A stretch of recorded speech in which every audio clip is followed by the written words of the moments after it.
icLAAo, I can't lose. No reality where I lose.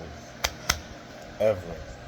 Today is Thursday, June 18th, day 169 of the 100 push up, 100 squat progressive challenge for a year. We're more than halfway through the month of June.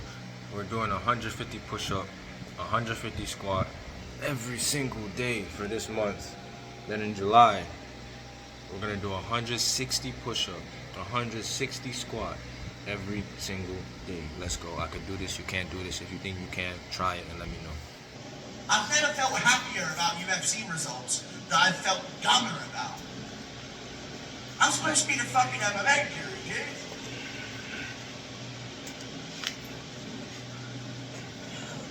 I've been made to look like a fucking fool in these prediction videos.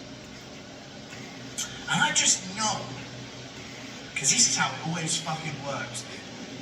I just know that the second I start picking the underdogs, all of a sudden, Makhachev just fucking doing. How could you pick Ian Gary? Like we ain't seen the recent events that we've seen. I'm gonna go with Ian Gary, dude. I think he's gonna be too elusive on the feet. I don't think Makhachev's gonna be able to kick at range against him and do that effectively. And I think it's big danger for Makhachev on the feet, man. At range, listen, against JDM's the same size as Makhachev.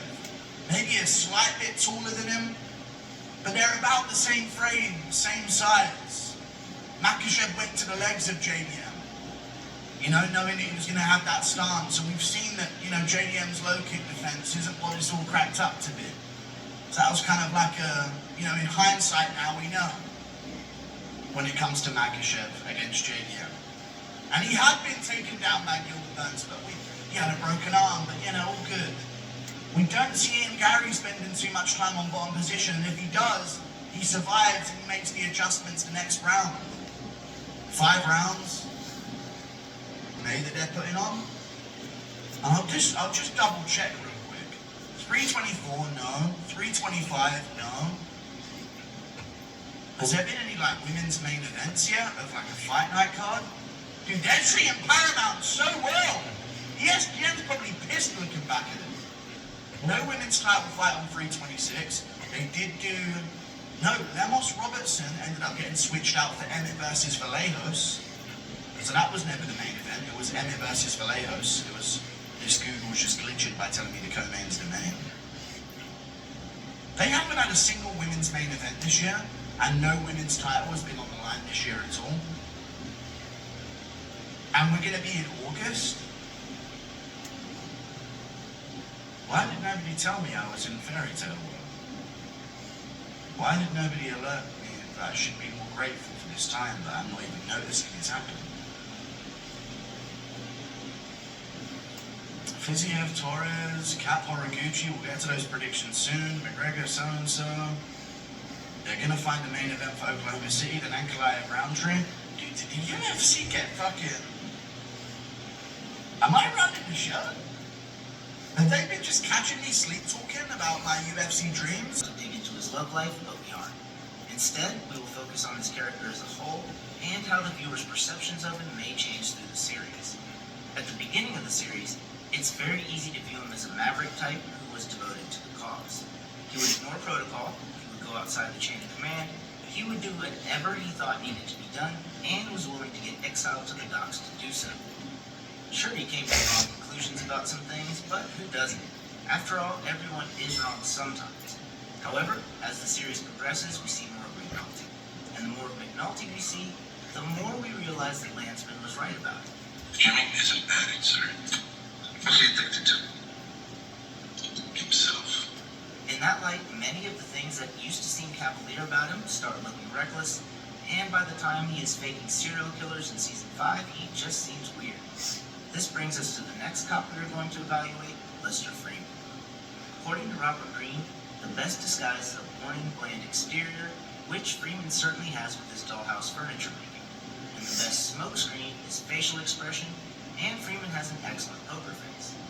These attributes are what enable him to fly largely under the radar throughout the show, particularly his boring and bland image. Whereas someone like McNulty will always draw suspicion, Freeman's image gave him a more trustworthy feel, which enabled him to maneuver more smoothly, like when gaining the trust of a skeptical stripper named Chardine. Chardine was needed to help bring down Avon, and was understandably scared. But bland, boring Lester Freeman was able to get her to do it by calming her down. People talking about you and your reputation will spread. This brings up an interesting dynamic for Marlowe, and one that his strategy of boarding up dead bodies in the vacants handles pretty well for the most part. Obviously, due to the nature of his actions, Marlowe can't publicize them too much, otherwise the wrong people will start talking, namely the police, and due to the consistent nature of the disposals, much like a serial killer's calling card, it would make it very easy to attach all of the bodies to him once they were found. But on a street level, when it comes to the locals, his method worked brilliantly. According to Green, there are two main benefits that will start to kick in once your reputation begins to gain traction. First, it exaggerates your strengths without you having to put in the work to do so, and since Marlowe's strength is killing people, it seems to have worked. You know, Avon's gonna put it on. Right. Shit, better take out my jacket. Don't make me know nothing mine. Now, obviously, Avon knew it wasn't him, but even if Avon said that he didn't know who did it, Marlowe would have been everyone's first assumption. Second, it increases the aura of fear and respect around your name in a general sense as well, which we see especially through Chris Partlow, who the kids and future soldiers see as some sort of supernatural zombie master. However, when it comes to people who aren't locals, like the crews from New York, Marlowe's method was rather counterproductive, and he was called out on that. A man said if you just vanish in the bodies like that, it do kind of defeat his own purpose. Niggas don't know if they went back to the Bronx or whatever.